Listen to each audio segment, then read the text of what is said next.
Hola, muy buenas tardes a todas, todos, todes. Mi nombre es Magdalena Reyes, dirigente nacional del Colegio de Profesoras y Profesores de Chile y encargada del Departamento de Mujer y Género.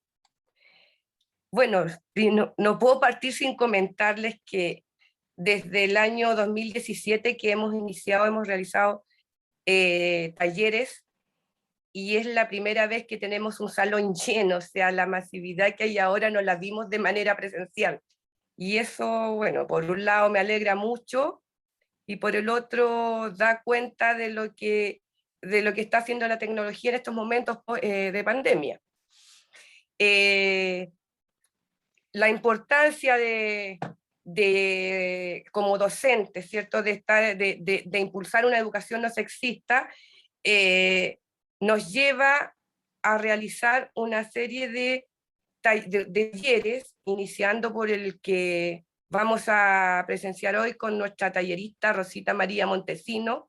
Ella es profesora de artes, es la principal colaboradora del Colegio de Profesoras y Profesores en Género, y le cedo la palabra para que inicie su taller. La bienvenida y que tengan una jornada muy exitosa. Gracias, Magdalena. Bueno, como Magdalena contaba, ya la dirigente a cargo del Departamento Mujer y Género, y efectivamente estamos muy contentos. De hecho, tuvimos que cambiar el link porque había mucha cantidad de inscritas.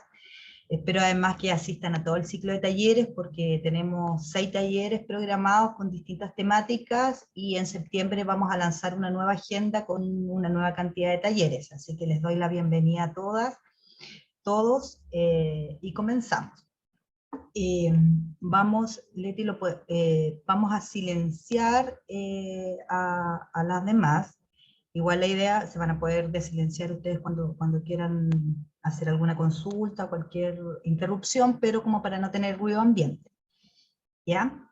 El taller que nos convoca el día de hoy es Educación no sexista. Vamos a ver las bases para una educación no sexista, algunos lineamientos y luego una herramienta didáctica construida por algunas docentes de la Universidad de Chile, que nos va a permitir construir clases a partir del cruce de género.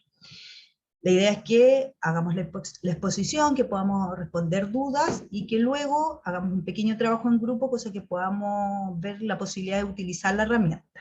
Les comento además que estamos armando una red de educación no sexista, que podamos además intercambiar materiales. Sabemos que el currículum es muy complejo y lo vamos a ver ahora cuando lo analicemos finalmente. Entonces la idea es poder establecer una red donde podamos intercambiar material. Falta mucho material por construir, pero sabemos también de la iniciativa de muchas profesoras principalmente y también profesores en generar sus propias didácticas con este tema. Sabemos también que es un camino bastante solo, entonces la idea de construir esta red es poder ir generando acompañamiento, relación entre nosotras, autoformación, y ir pudiendo además construyendo y levantando esta temática. ¿Ya? No sé si hay alguna duda o comenzamos. ¿Estamos? Ok, entonces voy a compartir pantalla con ustedes.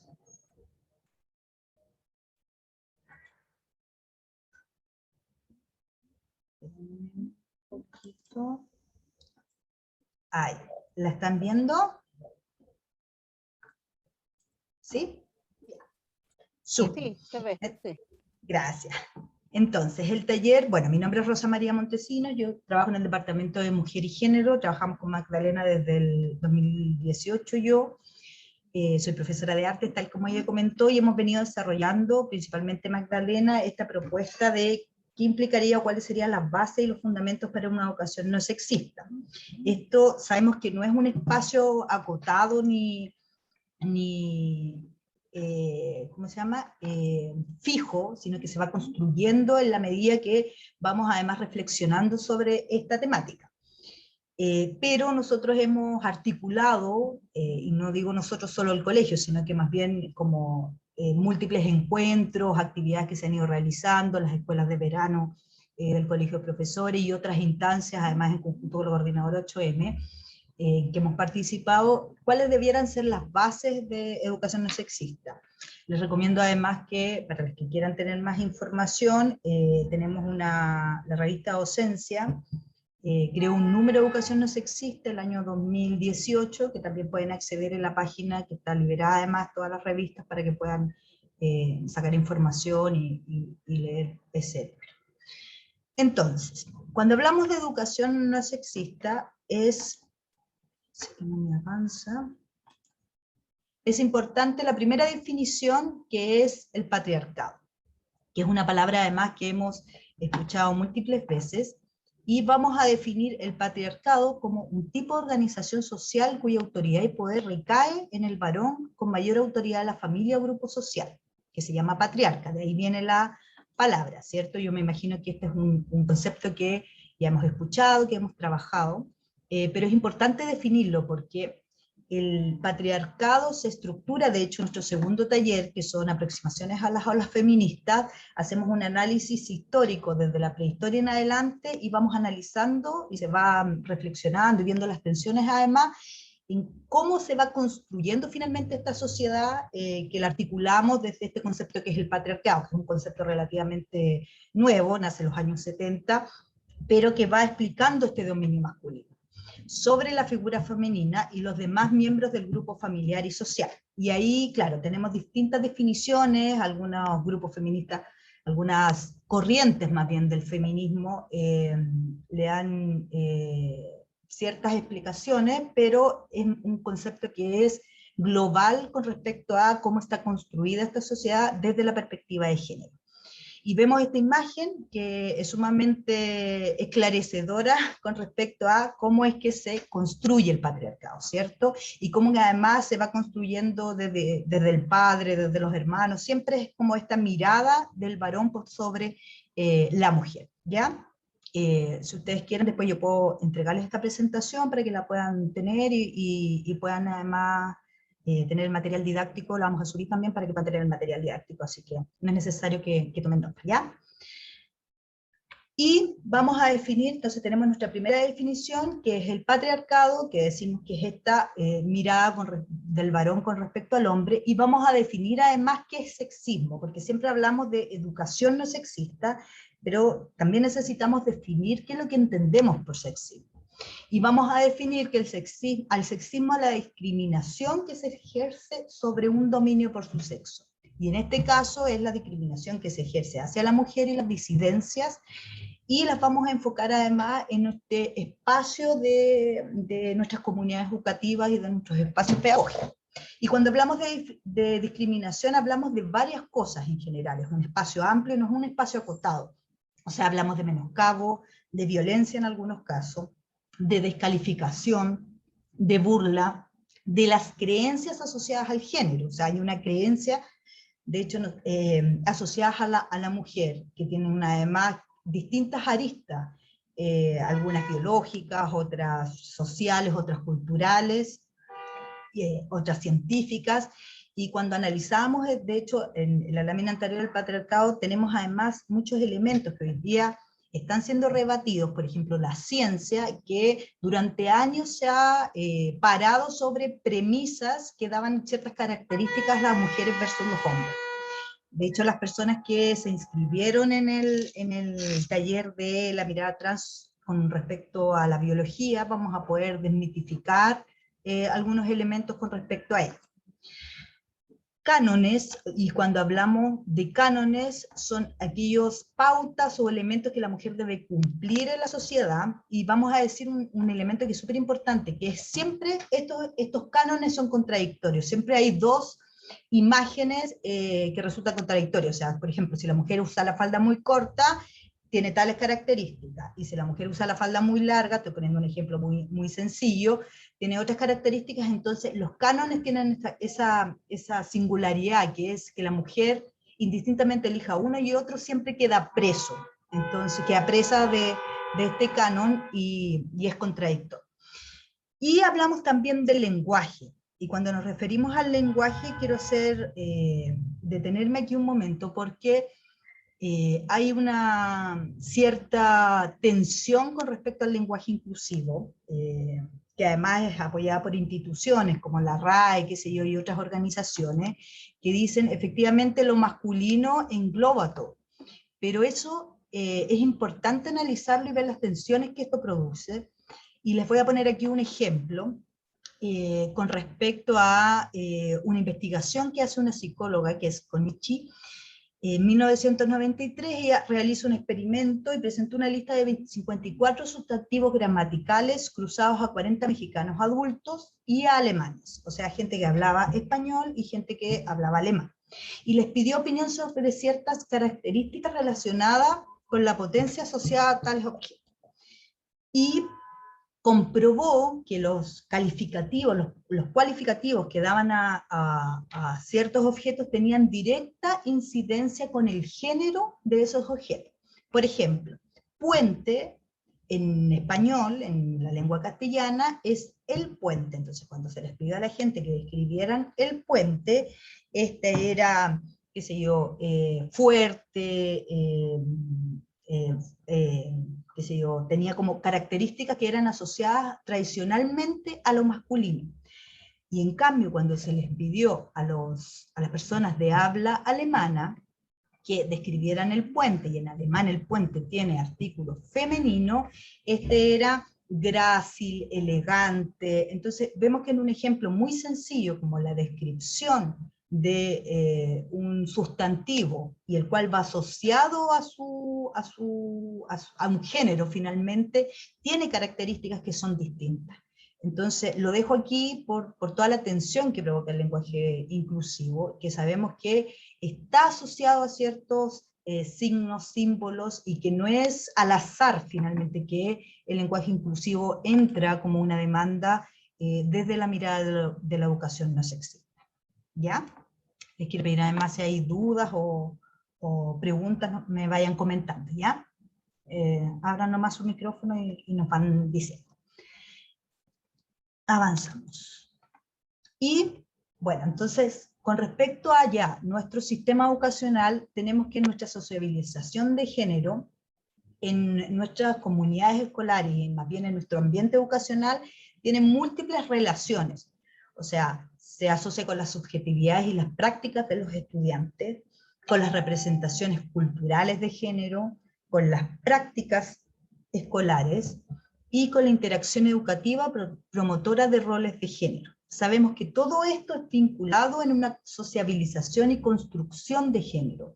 Y es importante decirlo porque no es algo que solo lo determina un punto de vista, sino que tienen múltiples influencias y múltiples interacciones todas las representaciones de género, o sea, cómo se construye esta sociabilización de género. Y lo vamos a ver además más adelante cuando analicemos prácticas que tenemos en nuestro sistema escolar con respecto a ello. Este es un cuadro que realizó Jimena Súa, no sé si alguna de ustedes asistieron el 8 de marzo cuando se hizo una conferencia con el tema de educación no sexista. Bueno, fue ella quien la hizo. Ella hizo análisis de clases grabadas y construyó finalmente esta didáctica que permite construir clases a partir de este cruce y la mirada de género.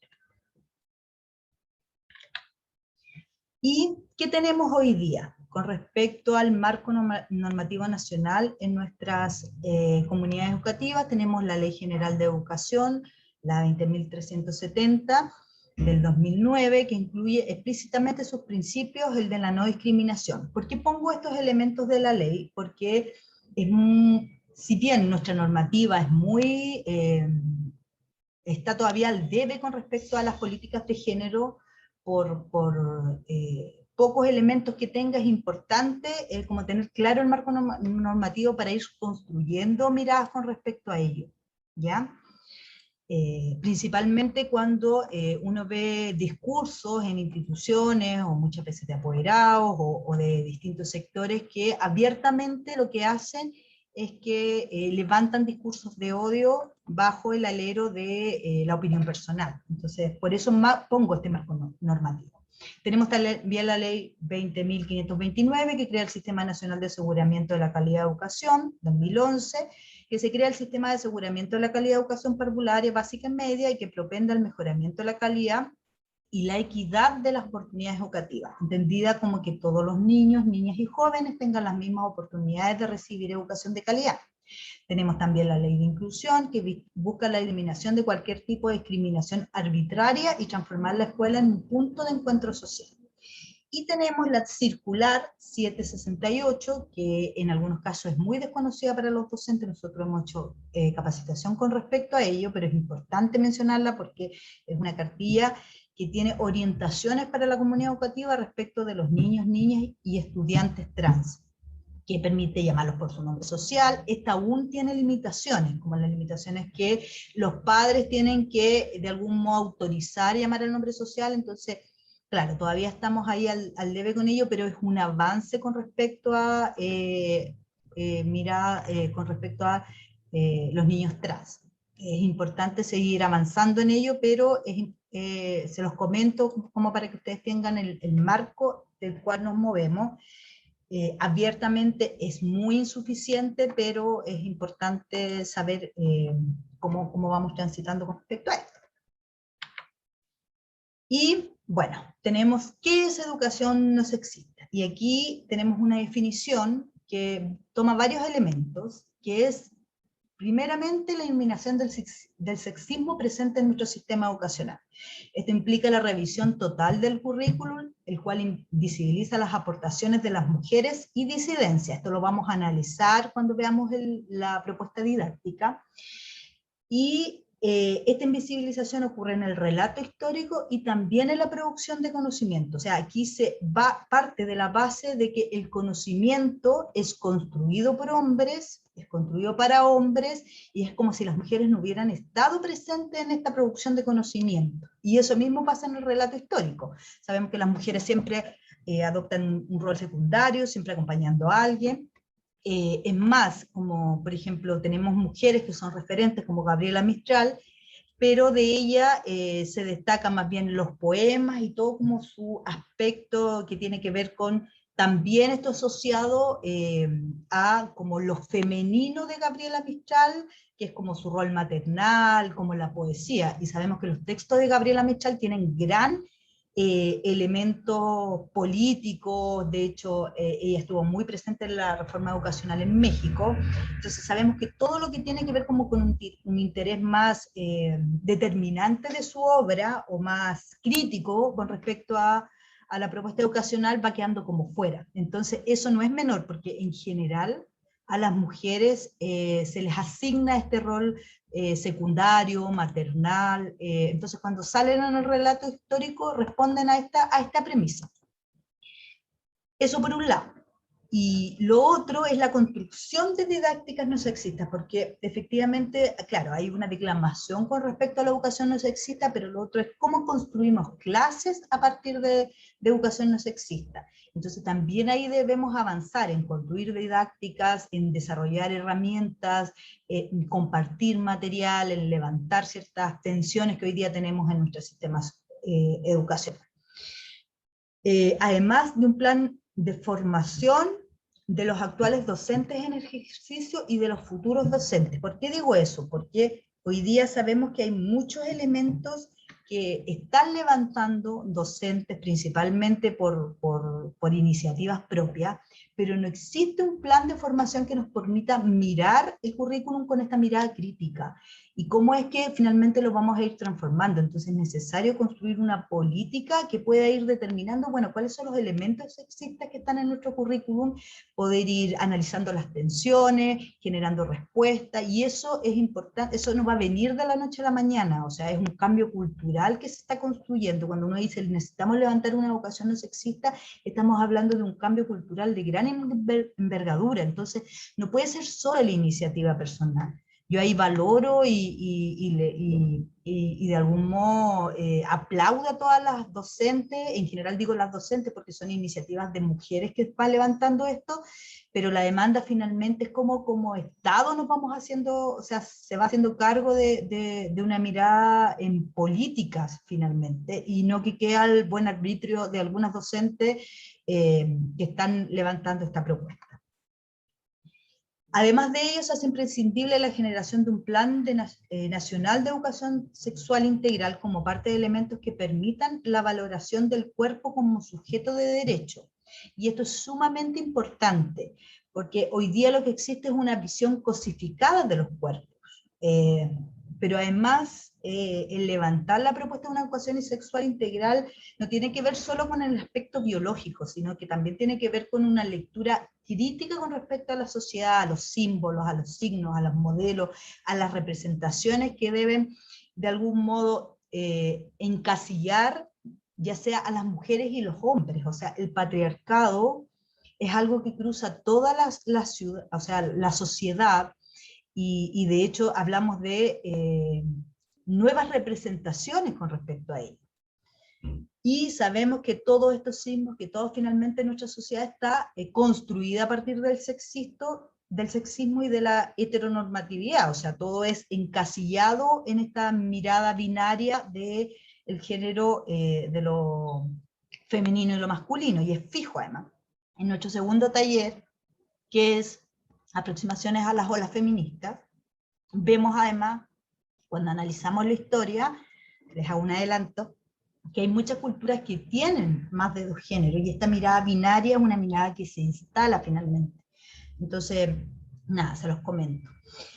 Además, esta mirada instala la violencia sobre los cuerpos como método de relación y dominación, y a la vez es necesario incorporar el desarrollo de nuevas masculinidades que logren instalar nuevos referentes. Cuando hablamos de masculinidades, hablamos también de estructuras que hoy día están levantando hombres, que están también revisando una mirada del patriarcado desde la mirada masculina.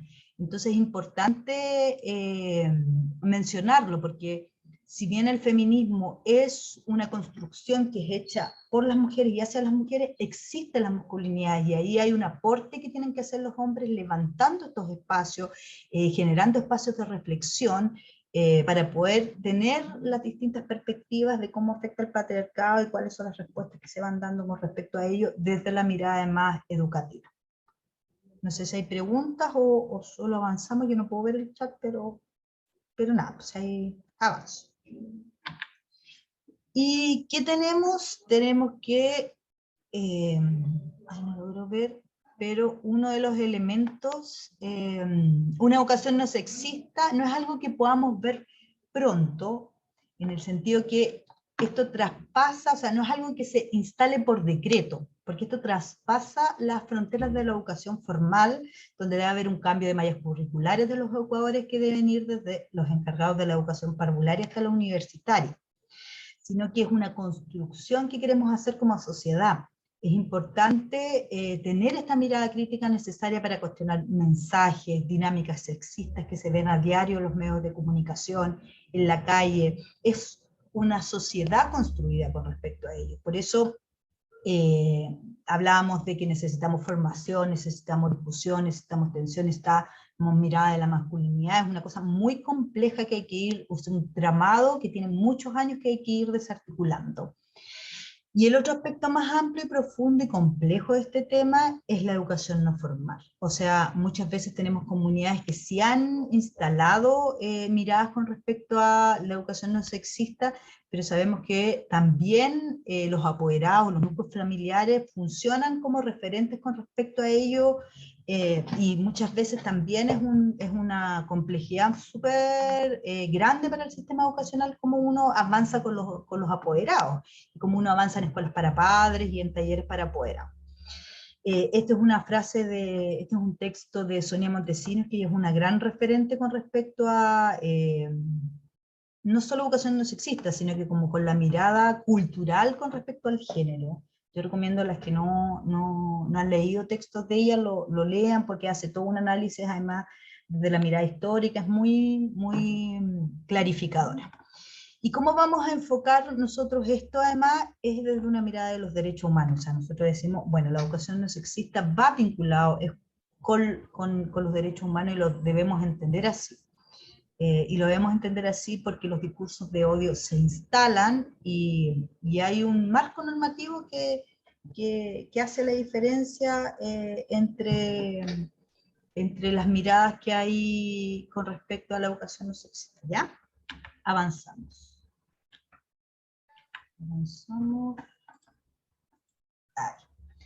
Entonces, ¿qué buscamos? Una educación libre de sexismo. Y aquí tenemos una imagen, todavía sexista, porque tenemos siempre a la mujer con falda, ¿cierto?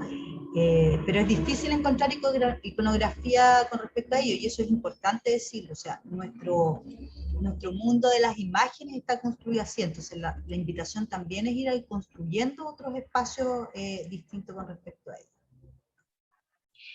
Y bueno, vamos a pasar a la parte más didáctica, que es la adaptación de la taxonomía del dominio afectivo de Crankwell. Esta es una propuesta taxonómica realizada por Azúa y Faría, ellas son docentes de la Universidad de Chile, desde una perspectiva de género. Esta es una taxonomía original que incluye objetivos que describen proposiciones de resultados de aprendizaje en las manifestaciones culturales de los estudiantes, que consideran intereses, emociones, actitudes, valores, juicios y formas de adaptación social, y ellos lo toman y lo cruzan con género. Y bueno, ¿Te puedo hacer una pregunta, Rosa? Mira, no me queda muy claro, no sé si no lo entendí bien, ¿a qué te refieres con educación no sexista?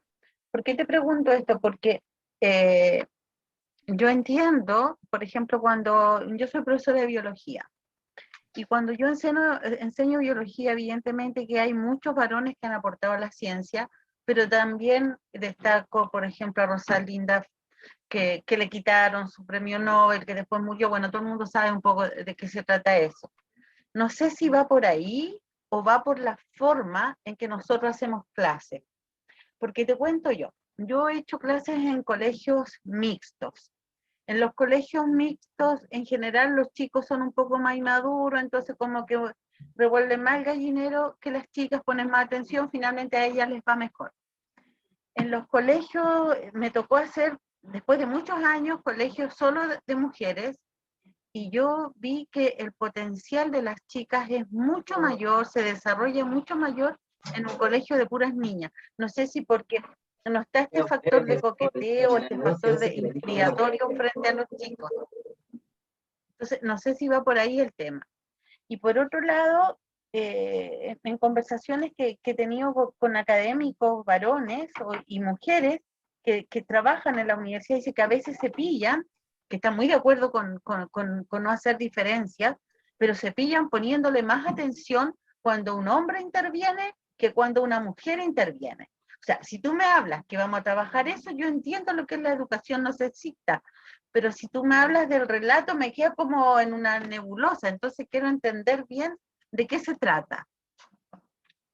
Gracias, Verónica. Es súper buena tu pregunta, porque efectivamente educación no sexista toma todos los elementos que tú mencionas. O sea, por ahí hay un marco, una estructura que es el currículum, y uno dice, bueno, qué sé yo, el currículum uno puede hacer un análisis frío con respecto a ello y decir, bueno, principalmente tiene autores masculinos, y vamos a ver eso más adelante. Pero cuando uno habla de educación no sexista, habla de una construcción de creencias finalmente, que es una construcción de sociedad, no es que la educación hace eso, sino que la educación es un reflejo finalmente de la sociedad, que involucra todos los aspectos. Entonces, tenemos que el currículum es uno, pero tenemos también que hay creencias, por ejemplo, asociadas al sexo. Entonces decimos, las mujeres son de determinada forma porque biológicamente tienen algunos elementos y otros no. Tenemos, por ejemplo, modos y formas donde que uno no se desarrolla. Por ejemplo, efectivamente hay un estudio con respecto a lenguaje matemática, que veíamos que los docentes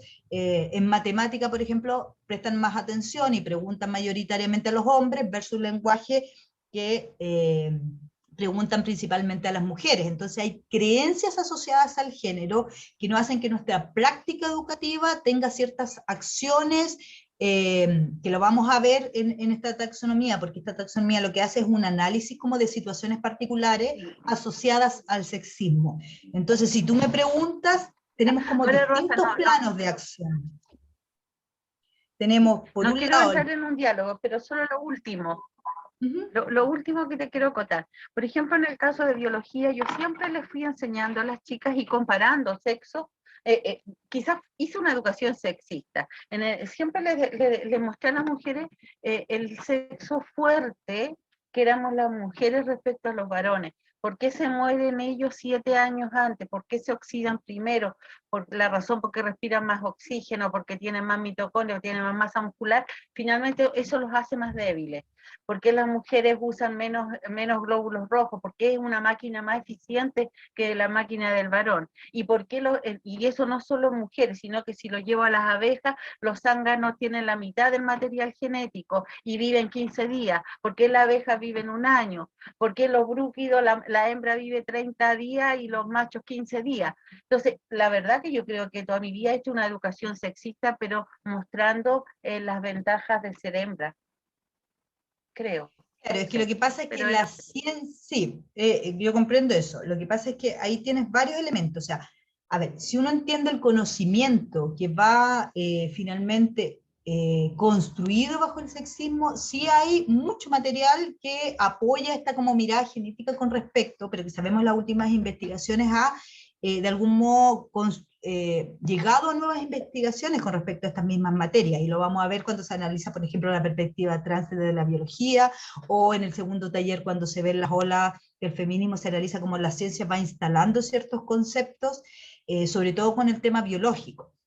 Pero cuando hablamos de educación no sexista nos referimos a eso y nos referimos a todo finalmente, o sea, todo el sistema educacional está teñido por el sexismo. Y cuando tú dices, bueno, yo generé una educación sexista, todos hemos generado una educación sexista, porque es parte de nuestra cultura la construcción del sexismo, porque fuimos educados así, porque tenemos perspectivas con respecto a las diferencias de género, y finalmente lo que estamos viendo ahora es un cambio epocal cultural con respecto a ello. Por eso yo lo digo que es un proceso dinámico y tiene muchas aristas, o sea, no es que tú particularmente seas, no sé, una profesora con ciertas características, sino que todo el sistema hemos construido finalmente, porque la sociedad está construida sobre ello.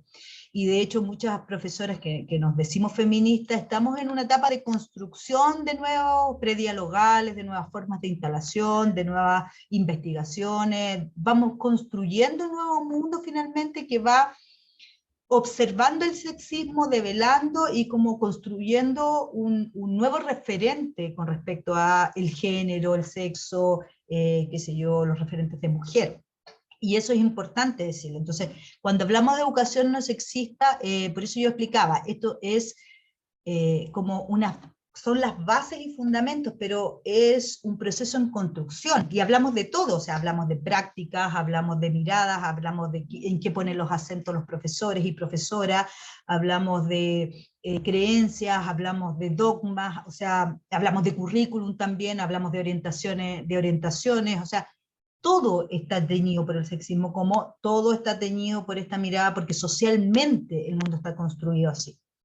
No sé si me explico. Y de hecho, ¿por qué es interesante esta taxonomía que vamos a trabajar? Porque permite analizar en concreto como algunos elementos muy básicos que nos permiten desnaturalizar o mirar como tensionando algunas cosas que son habituales en nuestro sistema educacional. Pues algunas son bastante groseras y otras son mucho más tenues, pero que es algo que, no sé, si quizás hubiéramos visto hace 10 años atrás, nos pasarían por normales, y hoy en día, porque hay un cambio cultural que principalmente se ha levantado en esta cuarta ola, es que permite mirar con tensión estas situaciones que están presentes en nuestro sistema educacional. No sé si se entiende como lo que explico, ¿no? ¿Sí? Ya. Yo creo que es importante como, mire, si quieren vamos viendo la taxonomía, y nos permite ir como viendo situaciones particulares que vemos en la sala de clases, porque así con ejemplos es como más fácil entender que quizás en teórico. Entender que además este es el primer taller, o sea, el segundo es aproximaciones a las olas feministas, que nos da como una revisión historiográfica con respecto a el tema de la construcción de la historia, y cada taller se va como enlazando en profundidad con respecto a esta temática, ¿ya? Eso, avanzo entonces. Perdón, tenemos que la taxonomía tiene estadios de reconocimiento con respecto a situaciones que vemos en el sistema escolar. Y vemos que la inferior en el fondo empieza con invisibilizar, luego viene rechazar, naturalizar, modificar y transformar. Esto es como una estructura que nos permite poder cruzarlo con nuestras planificaciones, y la idea es que sea así, o sea que uno luego de este taller podamos hacer ese cruce con nuestras planificaciones y podamos ir construyendo nuevas planificaciones con una mirada que nos pueda dar una perspectiva de género, ¿ya? Avanzo entonces. Y con respecto a la pregunta que nos hacía la colega, tenemos que la taxonomía del dominio afectivo adapta desde una perspectiva de género, pero desde todos los elementos, o sea, el reglamento, las interacciones en el aula, los ejemplos utilizados, el uso del lenguaje, los autores de referencia, la dirección y gestión escolar, las sanciones y correcciones, el uso de espacio y acciones, y vemos además que tenemos un currículum explícito en nuestra sala de clases, pero también tenemos un currículum oculto, y son todas esas cosas que no decimos.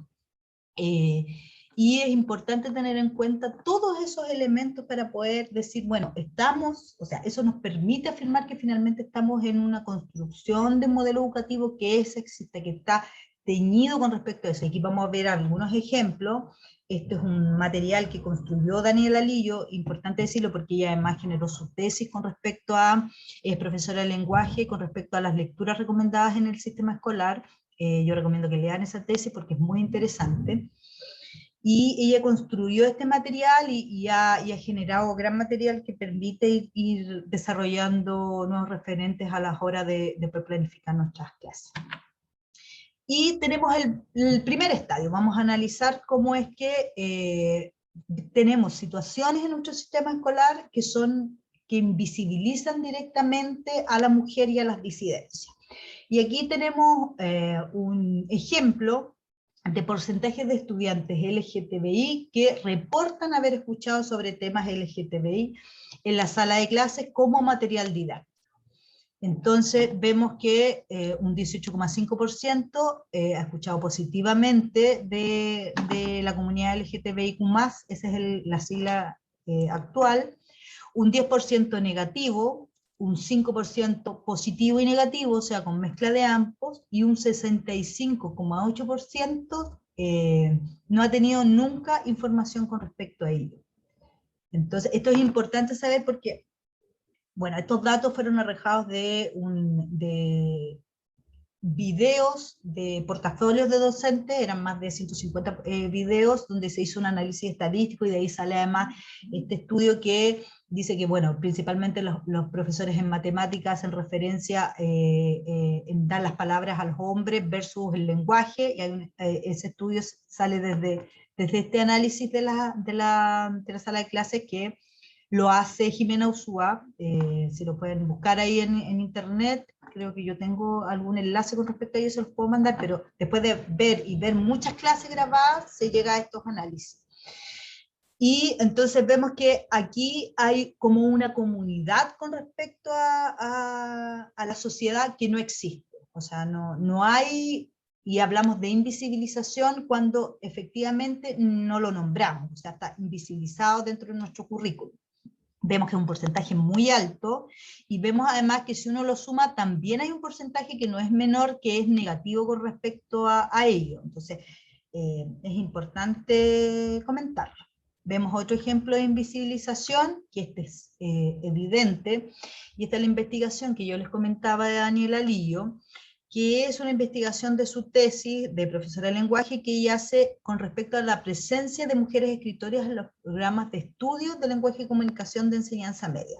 Entonces vemos que en el 98 tenemos 23 autores que son hombres versus 5 que son mujeres, y uno dice, bueno, pero esto era el 98, entonces nada, la sociedad ha cambiado, pero vemos que el 2011 tenemos 12 autores que son hombres y 0 autores que mujeres, o sea, en vez de como subir cantidad de referentes mujeres, más bien baja. Lo mismo pasa en segundo medio, 38 hombres versus 6, y el 2011 tenemos 12 hombres versus 3 autoras mujeres. Entonces ella va y se entrevista, en su tesis ella lo explica, ella va y se entrevista con el encargado, con el departamento del Mineduc, con el encargado de finalmente entregar esta lista de autores, y él le dice, bueno, pero es que para hacer lectura recomendada por el Ministerio de Educación tiene que existir ciertos cánones y ciertos, como algún modo, características que deben tener los autores, o sea, no es que solo vamos a poner mujeres, y da cierta como premisa. Y ella pide ese dato, o sea, bueno, cuáles son los elementos que llevan al ministerio a tener autores recomendados, porque él pone como excusa que las mujeres como que no tendrían estos cánones mínimos para ser autores referentes. Y por supuesto ella, con esos cánones que entrega el ministerio, encontró una larga lista de mujeres que sí son referentes y que cumplen todos estos mínimos exigidos. Entonces no es que no exista material de mujeres, sino que sistemáticamente se invisibiliza, y en las cabezas de la gente es como si no existiera, y desde ahí hay toda una historiografía y todo un rescate que han hecho las mismas profesoras de cada asignatura levantando autoras mujeres, pero no es que haya una política ministerial con respecto a ello. Y eso es súper importante decirlo, porque cuando se habla de educación no sexista, una de las principales tareas es ir levantando estos espacios de referencia, de autores, de construcción de conocimiento, y desmitificando finalmente que el conocimiento es construido solo por hombres, ¿ya? Tenemos otro ejemplo, ya ahora no de invisibilizar, sino de rechazar. Estos ejemplos que yo pongo acá, que en verdad es un material de Daniela Lillo, repito, son ejemplos reales, no son ejemplos ficticios, y por eso de hecho están con algunos nombres, pero por ejemplo aquí tenemos con el concepto de rechazar, tenemos el reglamento del Colegio Gandarillas de Maipú, dice: nuestro establecimiento no acepta al individuo que se declara homosexual, ya sea por palabra o hecho, y con su discurso y actitud antibíblica perturba la mente de los otros menores, existiendo la posibilidad de tomar un errado modelo en una mal llamada opción sexual. O sea, vemos que esto todavía existe en los reglamentos actuales.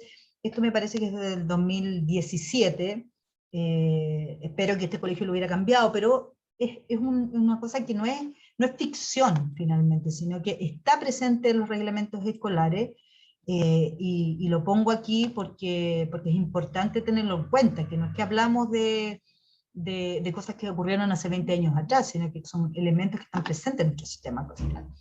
Y tenemos también el testimonio de la encuesta del 2016 de Todo Mejora, que es la descripción de Diana, una joven lesbiana de 17 años de Valparaíso, que dice: en el liceo me discriminaron, y no solo los alumnos, también los profesores, estuve a punto de matarme. Y ahí es importante una encuesta que levantan, bueno, distintas organizaciones, pero principalmente OTD, que bueno, trabaja mucho con infancia trans, con respecto a los índices de suicidio de infancia y adolescencia trans y disidencias, que es altísima, y que es un dato que además como que no existiera, y es muy fuerte, o sea, más del 70% de, sobre todo infancia trans, que ha tenido intentos de suicidio. Entonces lo pongo, estamos hablando del 2016, no hace tanto tiempo atrás, ¿ya? Entonces, a diferencia del estadio anterior, que invisibilizaba, o sea, un espacio que no existe, aquí tenemos un directo rechazo a disidencia en material concreto, que es como por ejemplo un reglamento de un colegio. Tenemos otro ejemplo, si no me avanza, de rechazo, que es el Liceo San Francisco de Quito. No sé si se acuerdan de esta noticia, que es la negativa de la lectura de Pedro de Mebel, fue hace un par de años atrás, donde finalmente se desvincula al docente, porque claro, no se articula con los valores del proyecto educativo, y hay todo un revuelo mediático con respecto a ello, pero es una situación concreta que pasa y que sigue pasando. Y bueno, aquí hay un extracto de prensa del profesor que dice, bueno, me maltrataron mucho, más que los profesores, los directivos del liceo, inspectores, encargados de pasillo, directores. O sea, es una política finalmente sistemática en algunos lugares. Es importante ponerla así como elemento. No sé si hay preguntas. ¿Sí? Sí, Que no las veo todas, entonces. Te quería hacer una pregunta sobre eso mismo. Bueno, estamos trabajando con algunos docentes en una propuesta, inclusive para poder participar de las comisiones de la Convención Constituyente, y uno de nuestros puntos es precisamente hablar de que si tú quieres tener un proyecto educativo en base a tus principios religiosos, étnicos, vete a saber qué, que no respeta estos lineamientos que son nacionales y que deben estar resguardados en la legalidad máxima del país, en la ley mater de historia. Entonces, como que les hablo mucho de este paraguas grande llamado Constitución a los chiquillos. Allá tú, hazlo, pero no con recursos estatales.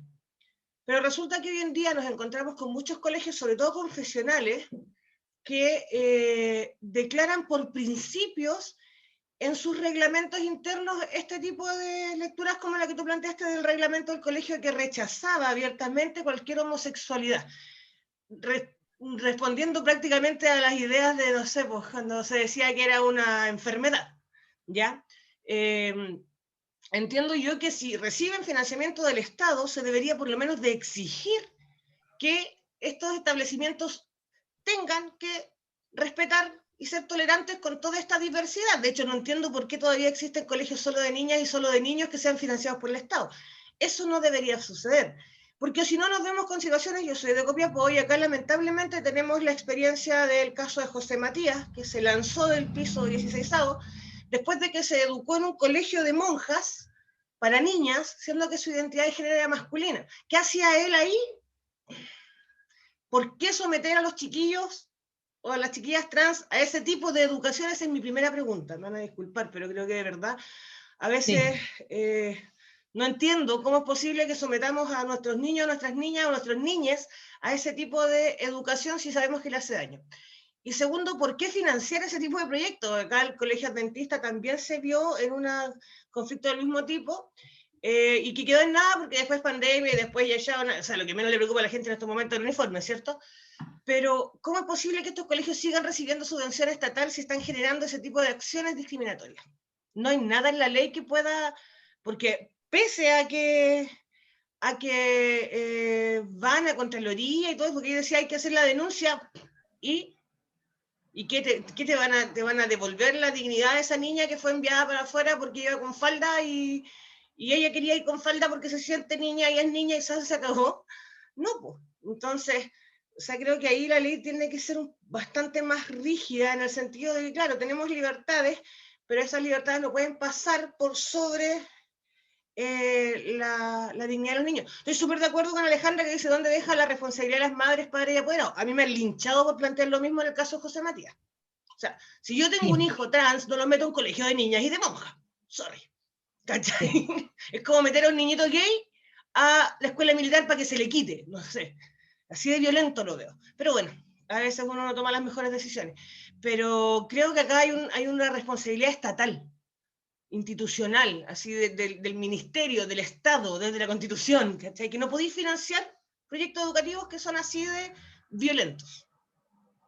Tal cual, o sea, concuerdo, Bárbara, contigo. Es más, le recuerdo que hoy día existe un programa de educación sexual, supuestamente, donde los colegios debieran tener un programa de educación sexual, pero este es externalizado, o sea, la construcción de ello, doy este dato porque es importante tenerlo. Ahí hay un estudio que realiza Claudia Dide sobre educación sexual en Chile, recomiendo que lo lean, no para que se depriman, pero es importante estar informados con respecto a ello. Y estos programas de educación sexual que pueden, como de algún modo, adscribir los colegios, son generados por instituciones anexas. O sea, uno como que de algún modo toma algún programa de estas instituciones externas al Ministerio de Educación Sexual. Y ahí hay una universidad que me parece que es la San Sebastián, podría confirmar ese dato, que abiertamente dice que en su programa de educación sexual vigente hasta el día de hoy, que la homosexualidad es una desviación psicológica. Entonces, es importante decirlo porque hoy día tenemos o sea, es evidente que tenemos una construcción educacional basada en el sexismo y ahí hay que hacer todas las denuncias que sean del caso. Y por eso yo pongo, creo que la segunda diapositiva, como el marco normativo que tenemos, porque a pesar de que es muy limitado, existe. O sea, hoy día existe el derecho de la infancia y juventud trans de ser llamado por su nombre social, tiene limitaciones y esas limitaciones hay que hacerlas evidentes. O sea, no es que por esto está subsanado el tema, pero hay que levantar este tema. O sea, este tema no va a venir obviamente por un gobierno conservador como el que tenemos. De hecho, sabemos que la ley del aborto fue negada hace un par de días atrás. Entonces tenemos que levantar estos espacios, y estos espacios se levantan también con didáctica, se levantan con poner en tensión estos temas, con hablarlos, porque son muchas veces espacios que están naturalizados y que han sido naturalizados eternamente en nuestro sistema escolar. Entonces, es importante porque, por ejemplo, cuando nosotros empezamos con este tema, el 2017, 2018, que se cambia, el 2017 se cambia el nombre del departamento, que antes era el Departamento de Mujer, y se pone el Departamento de Mujer y Géneros, y de hecho ahora estamos pensando que debiera llevarse el Departamento de Mujer y Géneros. Es una mirada muy reciente que tenemos con respecto a ello. Entonces las tensiones con respecto al tema hay que levantarlas y hay que levantar espacios que puedan de algún modo levantar políticamente, por llamarlo. Y ahí hay que hacer todas las denuncias necesarias porque la libertad de creencias o la libertad de decir como lo que uno piensa está muy bien, pero eso se transpone a los discursos de odio y eso es importante explicitarlo, explicárselo a los apoderados, explicárselo a todo el mundo. O sea, por muy tu opinión que sea, el discurso de odio es discurso de odio. Yo no puedo ver los comentarios, entonces, nada, me gustaría que fueran comentando por acá si hay miradas con respecto. Y yo concuerdo con la colega, o sea, hay que hacer las denuncias, hay que construir nuevos materiales, hay que mirar finalmente las tensiones que el sistema institucional tiene, y van a ser tensiones que no se van a destrabar con facilidad. O sea, no es esto un cambio que viene por decreto, sino que hay que construir nuevas miradas con respecto a qué queremos con educación no sexista. O sea, estamos recién levantando, me refiero a como, si uno hace la referencia como los cambios históricos. ¿Seguimos? ¿O alguien quiere hacer algún otro comentario?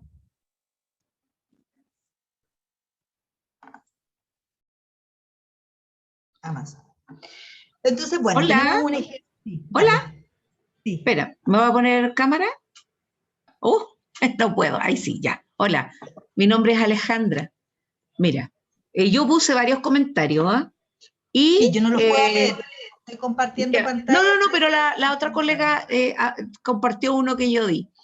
Lo que pasa es que en el colegio donde yo estoy en este minuto, ya cuando yo llegué no tenía reglamento, ya que en ese minuto se llamaba Manual de Convivencia Escolar. Y toda la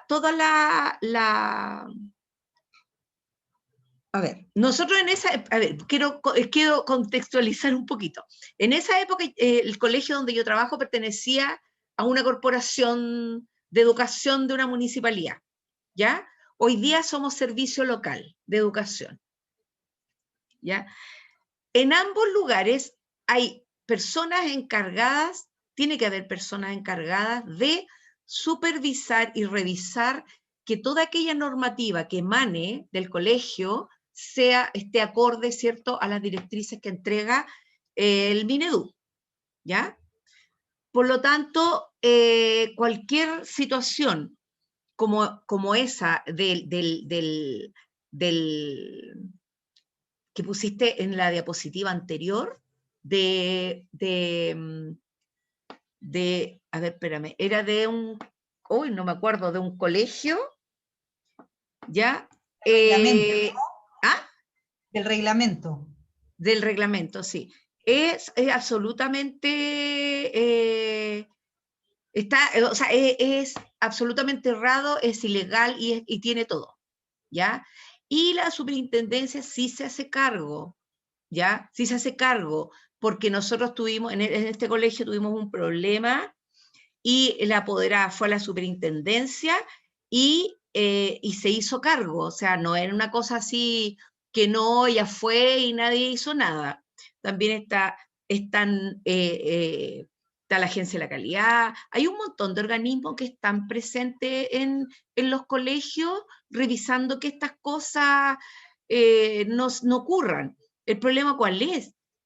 Que yo veo, yo llegué a trabajar en un colegio básico, yo soy profesora de media, y fíjense que allá la que hizo el plan de inclusión y el plan de sexualidad, de afectividad, sexualidad y género, con esa circular que mostraste tú, fui yo. A mí me costó ponerme un poquito en los zapatos para los ejemplos de los niños, pero en el colegio no lo han hecho. A las profesoras, principalmente las profesoras de más edad, no les gusta hablar del tema, no les gusta. Y les da cosa, no manejan información. Entonces, a mí me preocupa. Yo trabajé muchos años en un liceo donde cuando empezaron era de puras niñas, cuando empezaron a haber relaciones entre dos niñas, no sé, pues fue un balde de agua fría para el colegio de puras señoritas. Entonces, las niñas no se podían tomar de la mano, empezaron a vigilar los pasillos, pero ya después se fue abriendo la perspectiva y ya después era parte de la normalidad, ¿ya? Pero en esta escuela que yo estoy ahora no es así.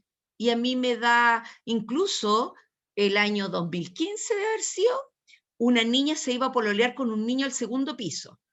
Y la inspectora general llamó a su apoderado y le dice, menos mal que sube con un niño, pues no con una niña.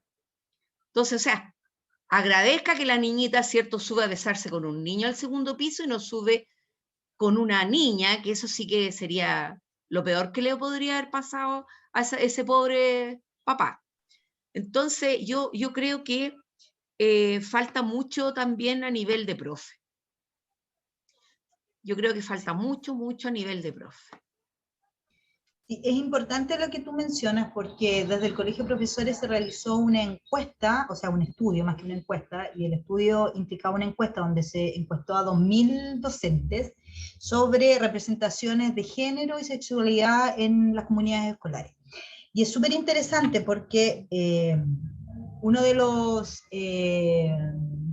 resultados que arroja esta investigación es que aquí hay una brecha generacional que se instala.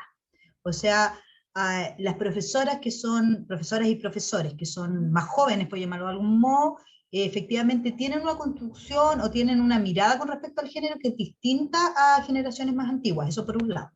Por otro, hay una apertura de los docentes que es distinta a todas las investigaciones hechas de género en este país durante mucho tiempo, que siempre arrojaban como a los docentes como un cuerpo conservador, discriminador y casi militarizado. Esta encuesta, que es interesante porque genera como un cambio cultural que existe hoy día en los docentes, un porcentaje altísimo, no lo recuerdo ahora, pero me parece que es como 92%, estima que es necesario construir una educación no sexista, y asume en algunos casos que no tienen las herramientas, pero no por no tener las herramientas implica que no hay que generar la educación no sexista. Entonces, ¿por qué comento esto? Porque efectivamente Alejandra tiene razón, o sea, hay muchos profesores que todavía siguen prácticas y siguen reproduciendo los estereotipos y comentarios como ese, pero a pesar de ellos, sabemos que hay como una cierta transversalidad en decir, bueno, esto es necesario y necesitamos capacitarnos. Y por eso instancias como esta es necesario hacerla y poner los temas en las comunidades escolares, y posiblemente, yo sé que la mayoría de los que están aquí es porque les interesa el tema, les debe pasar que en su escuela son 1, 2, 3, y ojalá haya más comunidades que son como toda la comunidad, pero sabemos que esto empieza por iniciativas personales de las docentes, y sabemos que no es que hay un plan, y lo vuelvo a repetir, pero ese trabajo es súper interesante además, porque en este contexto, además de un proceso deliberativo que está teniendo este país, del Chile despertó, esta mirada de género y educación no sexista está también siendo levantada por las docentes, y finalmente es como una función que tenemos, o sea, es como el llamado que tenemos desde la educación a levantar nuevos paradigmas con respecto a este tema. Entonces, nada, es un trabajo arduo que vamos a tener que ir construyendo, y que lo ideal seamos que lo vayamos construyendo en red, y por eso la idea de armar redes, de ir compartiendo material y todo. Sí. Mira, una cosa chiquitita, ese plan de inclusión, y también en el de sexualidad, aparecía que el colegio también tenía que elaborar un cierto protocolo en caso que nosotros recibiéramos alguna estudiante o algún estudiante trans, ¿ya? Yo lo hablé con la directora en ese minuto, y hoy encontró así como todo lo que le decía yo, que era, oh, qué bueno, tal, pero nunca se hizo, nunca se ha hecho nada. O sea, si el día llega una niña o un niño trans, no tiene baño. Claro. ¿Ya? No tiene baño, a no ser que le presten la llave y vaya al baño de las profesoras o de los profesores, pero no tiene baño. Entonces, esa es una cosa, algo fundamental, de las cosas básicas, estoy diciendo, ¿ya? Que el colegio de las también, más evidentes, finalmente. claro, pero hay un montón de otras que están súper naturalizadas y que ni siquiera las podemos ver porque son parte del ideario que están en los colegios. Claro. ¿Rosa? Sí. ¿Sí? Mira, Gracias. creo que permiso, Alejandra, creo que aquí hay varias cosas que de pronto hay que desprejuiciarse también. Si bien es común que se tengan más problemas para llegar a los colegas o las colegas, que las colegas son bastante reticentes también, mucho, más conservadoras también, de más edad, no siempre un profesor o una profesora joven es garantía de tener una apertura de mente. Yo creo que ahí hay muchos factores, y uno de los cuales yo al menos he evidenciado en mi comunidad escolar es el capital cultural. No es lo mismo un profe que pasó 2 años por un instituto, profe técnico que, no sé, pues estudió secretariado en un liceo de puras niñas y después estudió técnico en secretariado en el IPLASEC y después pasó a hacer clase en el liceo, que una profe que estudió párvulo en la Chile y volvió a la región a trabajar. No es lo mismo, porque hay un capital cultural detrás. Sin menospreciar los esfuerzos que hacen algunos colegas que son maravillosos y que han aprendido desde la práctica y todo eso. Ahora, ese tema de los baños, me pasó también con una parejita de chicos trans, que son gemelos, que llegaron al liceo, en el cual yo evidencié un nivel de violencia que es brutal. Estos chicos desde el año pasado que están en un proceso de transición, ya, y cuando la orientadora, que es una señora retrógrada del año de la pera y que en realidad no entiende cuál es su rol ahí, de verdad, les dijo, bueno, pero tienen que darnos tiempo para adaptarnos. Y yo así, no, nosotros tenemos que darle todo el tiempo a ellos. Sí, porque bueno, ¿y cómo lo hacen con, no sé, pues con el baño? Son niños, le dije. Y ella insistía en llamarlas como niñas. Son niños, van al baño de niños. Y los chicos dicen, no, nosotros ya desde la escuela del año pasado lo tenemos más o menos resuelto, nosotros no tomamos agua ni comemos en el colegio y así evitamos ir al baño todo el día. Ese nivel de violencia a mí me violentó. Estamos hablando de chiquillos de 14 años. Son niños, van al baño de niños y hay que cuidarlos como a todos los niños en el baño de niños, porque entre niños heteros y homosexuales se manosean y se abusan en los baños, y en los de niñas también. Seas hetero o seas homosexual, seas trans o no. Sencillo, los baños se siguen usando según tu identidad de género y tendrás un inspector en la puerta de los baños como los tienen desde cuando nosotros estábamos en el liceo o en la escuela. Po. Si no tiene por qué pasarle algo en los baños, y ellos no van a ir a meter cizaña o a hacer cosas de niños raritos al baño, porque si les damos un baño especial para los niños o las niñas trans, seguimos discriminándolos, como el baño de los raritos en que hacen cosas raritas y pasan cosas raritas. Y no, precisamente eso es lo que nosotros tenemos que evitar.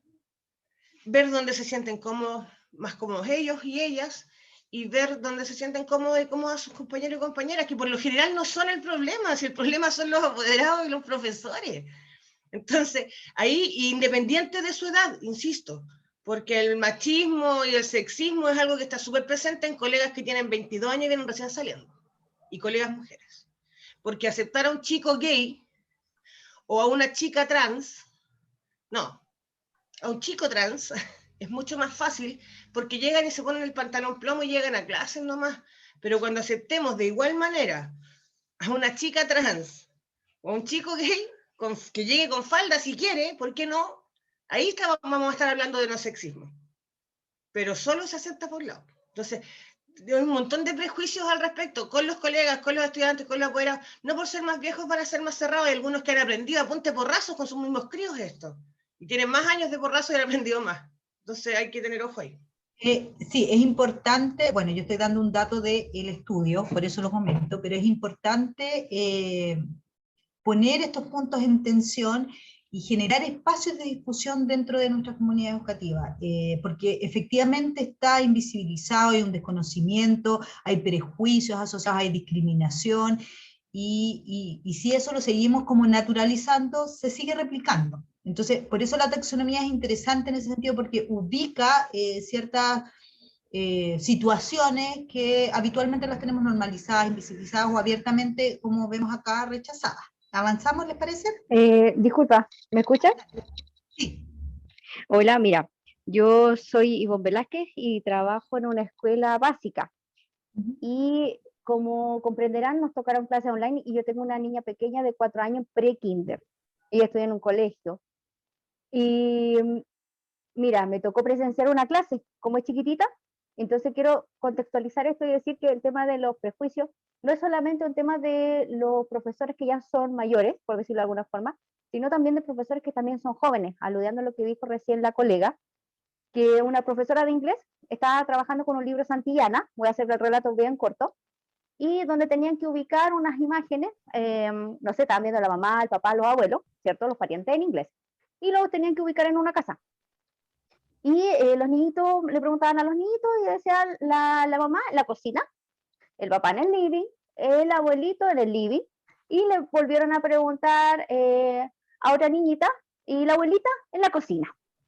Pasó otra clase y yo quedé ahí escuchando, pasó otra clase y volvió a repasar el mismo tema. Entonces justo le preguntaron a mi hija, entonces le preguntaron por la abuelita. Y yo lo aproveché de encender el micrófono, como le tocaba a mi hija, le dije, hija, a la abuelita puede estar en el living, puede estar en el dormitorio, puede estar en el baño o puede estar en la cocina, puede estar donde quiera. Entonces mi hija decidió que le iba a colocar en el living y dejó a la abuelita en el living. Pero esto pasa desde la prebásica, chiquillas. Si tenemos profesoras y colegas que permiten eso, que dejen a las mujeres, todas las mujeres en la cocina y los hombres en el living, entonces ¿de qué estamos hablando? ¿Me entiendes? Y la profe, y segunda clase que estaba repitiendo que las mujeres la estaba dejando en la cocina. ¿Me entienden? Más allá de que sea un libro y venga preestablecido, ¿cierto? Ya que puede ser en el libro, Santillana lo emite, uno como docente puede aclarar la situación, puede decir no siempre, ¿me entienden? Porque muchas veces los textos pueden venir así y uno puede aclarar la situación o abrirle la mente a los chiquillos, ¿me entienden? Pero quería aludir a esas dos cosas.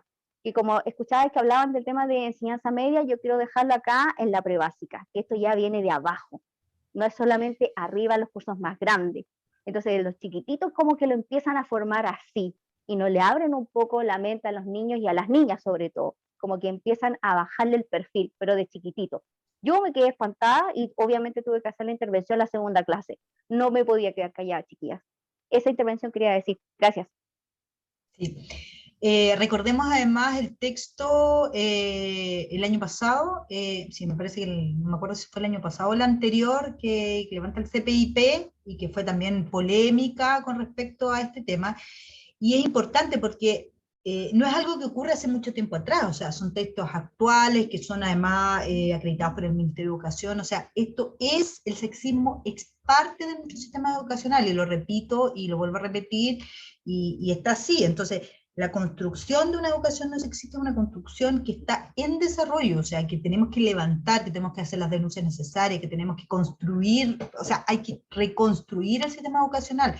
Estamos hablando, cuando hablamos de una educación no sexista, de un cambio profundo en el modelo educacional y no de situaciones cosméticas con respecto a planificaciones o tecnicismos con respecto a nuestra planificación de clase, sino que apunta a cosas esenciales como la construcción de conocimiento, como los estereotipos, como las creencias de una sociedad, como espacios valóricos finalmente, donde está el bien y el mal. Entonces no es un entramado sencillo con respecto a eso, por eso los cambios que estamos hablando son cambios culturales, y por eso además poníamos una de las citas de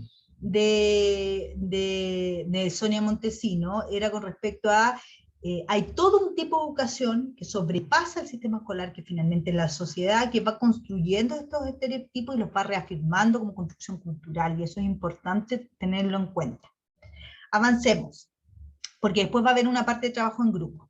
Entonces tenemos rechazar este ejemplo, tenemos también naturalizar, y aquí, bueno, no se ve tan bien, pero esto es la escuela de párvulo, esto es hace un par de años atrás, 2016, y esto es una comunicación real que se manda a los apoderados, que dice: señor apoderado, a partir de noviembre daremos inicio a los ciclos de talleres Mi Escuela Entretenida.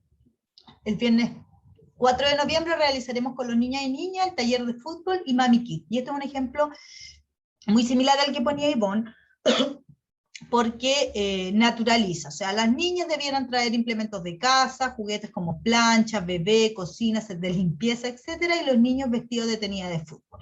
Todos deben traer su delantal de escuela, agradeciendo su apoyo, saluda atentamente usted, el equipo del aula. Entonces, vemos que es una comunicación donde se naturaliza roles que son estereotipados para hombres y mujeres, y aquí tenemos muchos ejemplos en el sistema educacional hasta el día de hoy. La idea es que no ejemplifiquemos, pero todos sabemos que eso es así. Entonces las mujeres tienen ciertas características y los hombres tienen ciertas otras, y eso es reforzado por el sistema escolar y está naturalizado, que es una mirada, es así, y es como que siempre fuera así, y como que va a seguir así. Y eso lo tenemos que levantar como un punto de tensión. Avanzo, para que podamos llegar al trabajo en grupo.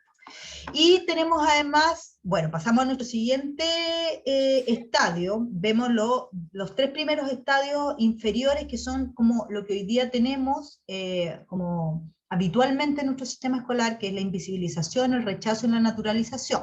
Y aquí es como la propuesta de lo que queremos hacer, y por eso digo que es importante mencionar que en general esto tiene que ver con iniciativas personales de los docentes, pero claro, por eso es lo importante de hacer esta red, de armar estos espacios de autoformación, de relación, porque estas modificaciones, los profesores están siendo protagonistas de ellas. O sea, también tenemos que como hacer este llamado a los docentes a que somos parte del cambio.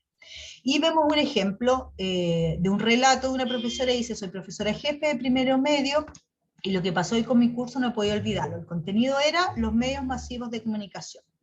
Para mí es de suma importancia abordar esta temática de manera crítica, y por ende decidí empezar con los estereotipos de los medios y sobre todo la publicidad. La actividad consistía en realizar un collage con todas aquellas imágenes que ellas consideraban como un ideal. A medida que iba ocurriendo las exposiciones, comenzamos a profundizar sobre el tema de la belleza y la perfección. Se me ocurrió comenzar a indagar en la vida de mis alumnas. Instalé la problemática preguntando abiertamente cuántas de mis alumnas se sentían arrasadas por este sistema, cuántas de ellas se miraban en el espejo día a día y se sentían culpables por no ser lo que la sociedad esperaba para ellas. Me sorprendí cuando todas de ellas levantaron la mano. Esa conversación provocó un clima casi de catarsis. Muchas de ellas comenzaron a abrirse y a contarnos todo lo que pensaban de sí mismas, palabras como: no me gusta nada de mi cuerpo, cada vez que me miro al espejo me da pena, tengo miedo que la sociedad no me acepte como soy. Entonces, ¿qué decimos con modificar? Modificar es un espacio que es acotado en nuestra comunidad escolar. Por eso se habla de modificar, y vamos a ver la diferencia con transformar, porque tiene que ver con iniciativas que levantan las profesoras, que es un avance, pero nosotros lo que queremos es transformar el sistema educacional. Pero estas situaciones o estas propuestas curriculares, didácticas o acciones que están levantando las profesoras no son menores, y van sirviendo de referencia con respecto a cómo abordar ciertos contenidos, cómo abordar situaciones en la sala de clase. Vamos a ver otro ejemplo. de modificar, dice: estimados padres y apoderados, les escribo en nombre de los profesores de teatro que me han pedido que les comente que están preparando hace semanas pequeños sketches sobre el niño o niña que miente, un cazador, una leona. Para ello los niños y niñas del nivel deben traer el 22 de octubre algo que caracterice como los personajes que cada uno eligió como juguetes, orejas, pelucas, león. Les rogamos cumplir con lo solicitado, envío lista de materiales. Y vemos que niño, niña que miente, y vemos Juan Pablo, Joaquín, Tomás, Martín, Camila, Manuel, Antonio, Rafaela, Cazador, Laura, Martina, Clara, Ignacio, Renato. Entonces, ¿por qué pongo este ejemplo? Porque aquí ya no es atribuido ciertas características a los hombres o ciertas características a las mujeres, sino que ya tenemos modificación con respecto a ello.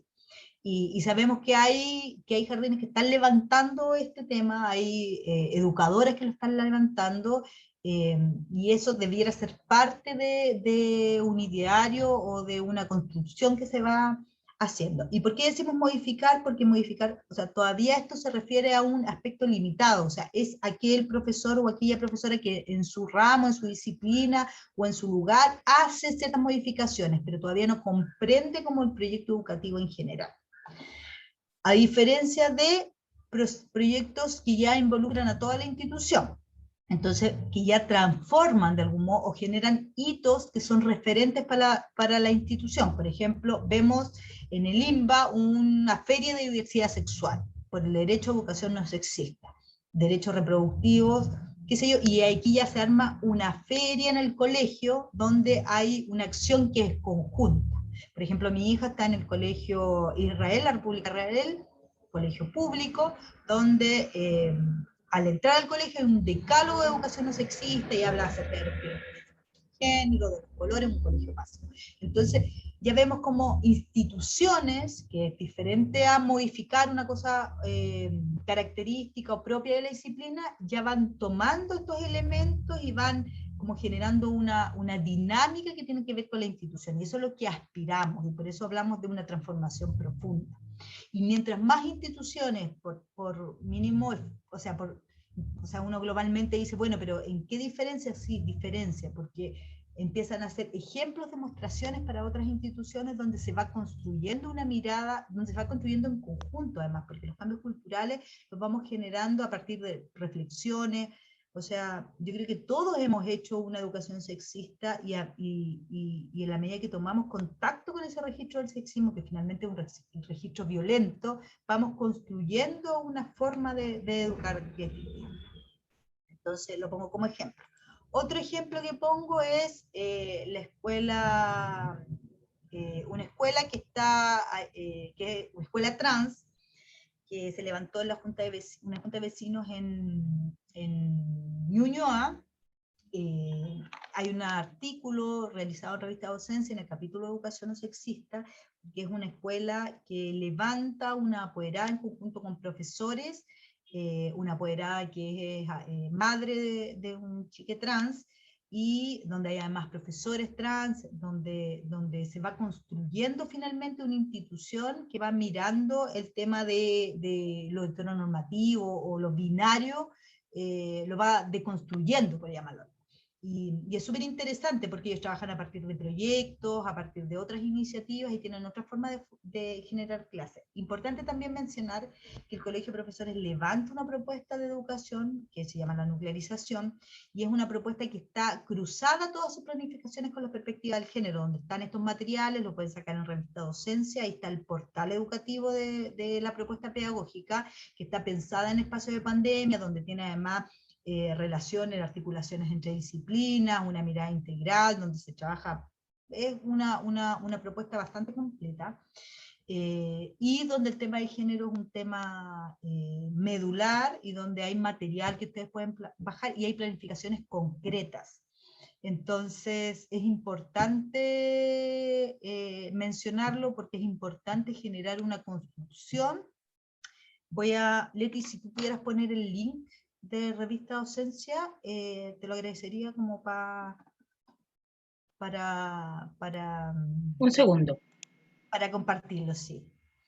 ahí Leticia lo va a poner porque es importante, y además es importante también mencionarles que ahí hay un espacio donde ustedes pueden enviar planificaciones, porque la idea es que podamos construir un banco de datos con planificaciones que estén disponibles para los profesores, para las profesoras, poder ir reflexionando con respecto a este tema. O sea, si nosotros empezamos a hacer nudos críticos con respecto a la educación que queremos, podemos ir destrabando esto, pero si esto sigue siendo naturalizado, invisibilizado, difícilmente va a haber un cambio con respecto a ello.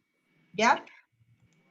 Sí, ahí está, y ahí en la revista de docencia hay un apartado al lado que dice portal web, ustedes pinchan y ahí están las orientaciones, ahí es una propuesta mucho más compleja que solo el tema de género, que involucra problemas socialmente relevantes, problemas controversiales, pero hay una forma de planificar que es interesante verla porque toca lo de género y además en un contexto de pandemia.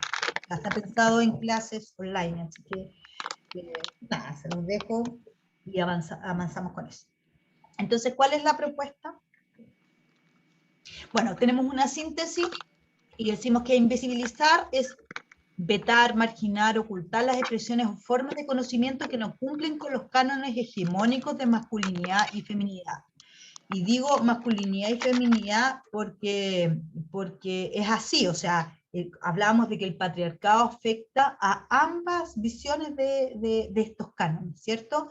Decíamos que rechazar es denigrar abiertamente o atacar expresiones o formas de conocimiento que no cumplan con los cánones hegemónicos de masculinidad y feminidad. Naturalizar, que es contribuir a la reproducción de estereotipos hegemónicos. Y ya hablamos de conceptos que nos gustaría levantar, que son la modificación, que es proponer y desarrollar instancias acotadas de reflexión y o críticas hacia ciertos cánones, y la transformación, que ya se refiere al desarrollo de iniciativas y acciones y de contenidos que contribuyan a cuestionar y transformar los cánones hegemónicos. ¿Por qué digo esto? Vamos a hacer ahora un pequeño trabajito en grupo de unos 10-15 minutos en honor al tiempo, no tengo la hora acá. Sí, 15 minutos, Leti, ¿te parece? Pero la idea es que ustedes, que podamos intercambiar esta actividad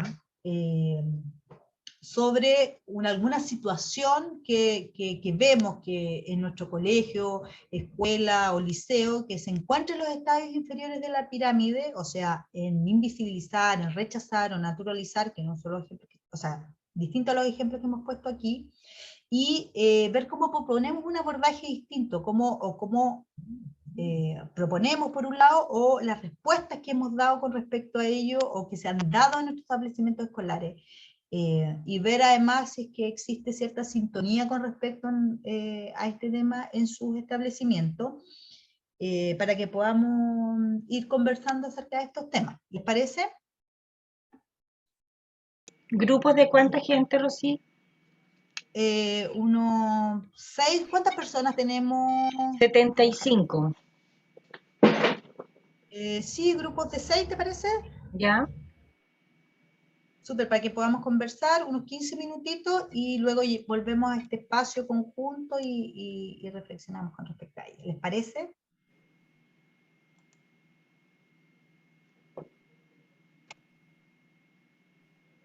Ahí Vamos a Leticia armar les va a poner. 12 salas. Súper. Se van a distribuir al azar y tienen que colocar aceptar unirse a grupo pequeño cuando les salga en su pantalla.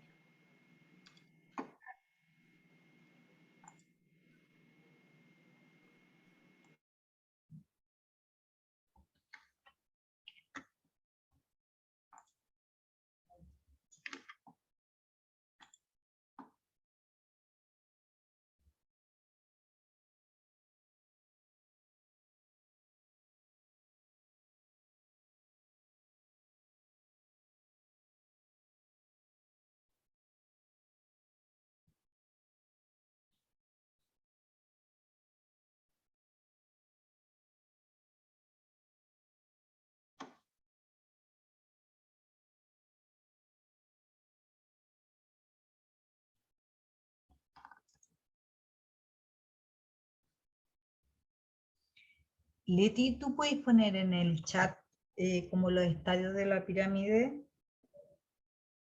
Porque la idea además una red de educación no sexista, que podamos ir intercambiando material, armando un espacio de reflexión permanente, ojalá una vez al mes, que podamos como institucionalmente poder organizarnos. Vamos a abrir la palabra, ¿les parece unas 3 o 5 palabras como para ya ir cerrando? Y nada, sabemos que los tiempos son muy pocos y que queremos, que todas nos gustaría comentar, pero nada, abro el espacio, si alguna quiere decir alguna cosa, ver si la herramienta es interesante, vamos a ir profundizando además a medida que avancemos, así que abro el espacio.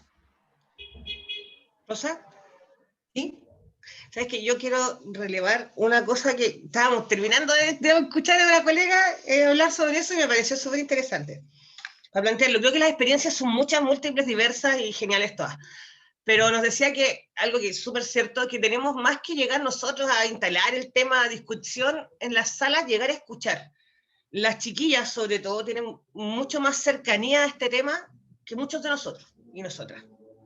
Yo he aprendido caleta con varias de ellas, de espacios súper, que vienen de espacios súper precarizados y todo eso, pero se han preocupado de discutir y darle vuelta a los temas. Y si hay algo que nos llama mucho la atención, que yo me reía porque decía, sí, es cierto, de pronto la diferenciación por géneros, para ellas es súper vintage. Ah, sí, como que, ¿por qué hablan de eso?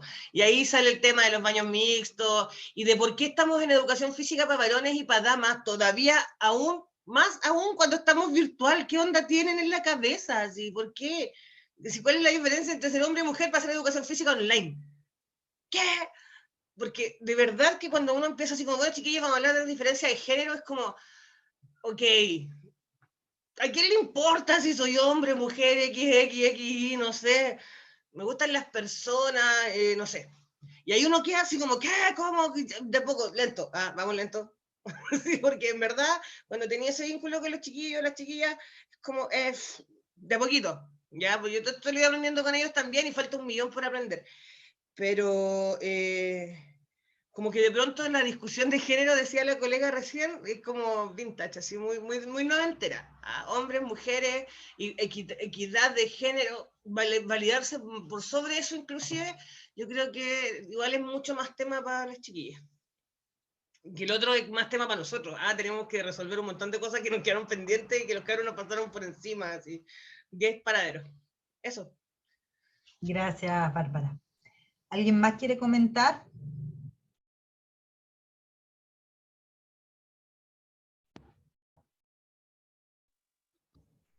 Por acá, Sí, sí. bueno, estoy totalmente de acuerdo con la compañera que habló recién, que he reflexionado y en realidad, por lo menos en mi trabajo, donde más hemos hecho un trabajo, las mujeres, es en los adultos, sobre todo hombres, que siguen manteniendo frases sexistas, acciones sexistas, y el trabajo en realidad ha sido enfocado a los adultos, a las personas que estamos trabajando en ese establecimiento, más que a los estudiantes, niños o adolescentes, sino que a los adultos que ya lamentablemente eh, están o estábamos instaurados con algunas creencias que ya pasaron, ya son vintage, como decía la compañera anterior, que eso ya pasó. Pero eso he reflexionado durante toda esta jornada de que en realidad en mi trabajo hemos tenido que hacer el cambio los adultos. Yo quisiera agregar Gracias. algo Sí, sí, sí. que sí, yo también concuerdo con lo que han dicho de que el discurso sexista y sobre todo el discurso machista es vintage, pero voy a decir viejo más bien, ¿no? Es como añejo. Pero el trato sexista y machista no creo que sea tan alejado de los jóvenes, ¿no? Se sigue pensando que las mujeres tenemos que ser, por ejemplo, dóciles y cariñosas y los hombres atrevidos. Y claro, hay cosas que han ido cambiando, pero el trato entre los estudiantes, entre los adolescentes, sigue teniendo un poco esta esta distinción de género, no en el discurso, pero sí en la práctica. Eso es por lo menos lo que yo he logrado observar. Esa era mi acotación. No voy a hacer un resumen de lo que hicimos como grupo porque alcanzamos solo a compartir experiencias, no alcanzamos como a transformar esos ejemplos que vimos. Gracias, Camila. ¿Alguien más? Solo complementar lo que decía Bárbara, de lo que hablábamos en nuestro grupo. Yo considero que estoy muy de acuerdo con lo que dijo la compañera Camila, pero finalmente lo que nosotras conversábamos tenía relación con las experiencias transformadoras en la escuela, que la experiencia transformadora tenía que ver con ese vínculo que nosotras tenemos con las estudiantes, con las conversaciones que podemos dar con ellas, y también con esa idea de todo lo que podemos aprender de ellas. Entonces, claro, nosotras tenemos nuestras ideas formadas, en formación, por supuesto, siempre también. Tal vez tenemos algunas más experiencias, o tenemos otros puntos de vista, y nuestro trabajo es como ir haciendo vínculos, o ir guiando, ¿cierto? Como esta experiencia pedagógica de los estudiantes con los que nos toca compartir, pero que gran parte de esa experiencia transformadora en la escuela, con este tema y con muchos otros también, por supuesto, tenía que ver entonces con ese diálogo, con esa escucha, con ese aprendizaje que nosotras también vamos teniendo, y que podemos ir poniendo en diálogo con otras experiencias que nosotras ya tuviese. Súper, gracias, Javiera. Es súper importante lo que comenta Javiera, porque además, bueno, en el segundo taller, que es Aproximaciones al habla feminista, que se hace un análisis histórico con respecto a los procesos de los feminismos, y hablamos en plural, uno de los elementos importantes de esta era es que es intergeneracional, como que el feminismo y dejó de ser o sea, que se construye en conjunto. Entonces es importante tener en cuenta como esos elementos al analizar el proceso histórico que estamos viviendo.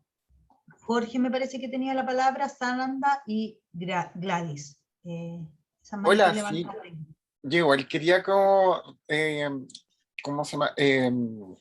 Reforzar lo que dijo la colega con respecto a la enseñanza ¿cómo se llama? A nuestros mismos colegas, porque es importante y es fundamental de que ellas y ellos, bueno, las colegas y los colegas, ¿cierto? Que sepan de estas diferencias, porque, bueno, la experiencia que yo les contaba a las chicas recién, mi experiencia no fue ¿cómo se llama? Fue más relacionada con la homofobia que hay entre mis colegas. Y eso también se percibe únicamente entre las y los estudiantes, sino que también entre mi grupo de colegas también se percibe. Y eso hay que derribar también en nuestro círculo de profesionales, de ir, ¿cómo se llama? Capacitándonos, tener más capacitaciones con respecto a estos temas que igual son muy delicados y que también, como me contaban las colegas, que incluso podrían perder el trabajo por tener un comportamiento discriminatorio hacia un estudiante o un estudiante y hacia un colega también. Eso. Gracias. Gracias, Jorge. ¿Les parece? Sandra, Gladys y Perla, y cerramos las palabras para ya ir cerrando en honor al tiempo. Sí, gracias. Bien cortito, en realidad, más que nada compartir que en realidad nosotros no identificamos en el trabajo en grupo alguna situación en particular y no llegamos a ninguna conclusión para poder llegar a la transformación, sino que compartimos experiencias de cada una de las instituciones y eso fue. Pero quisiera compartir de que conociendo las experiencias de colegas durante este último tiempo y hoy mismo, me estoy dando cuenta de que en realidad mi liceo está tremendamente avanzado, por supuesto que siempre faltan cosas y siempre van a seguir faltando cosas, pero hay situaciones en donde ya se realizan instancias a nivel institucional. Por ejemplo, saco a colación de que en el liceo se conmemora, por ejemplo, el Día Internacional de la Mujer, se realizan intervenciones para el Día del Orgullo, creo que fue, no sé, hay cosas institucionales que se están realizando y también se aplican cosas dentro del aula, dentro de lo académico.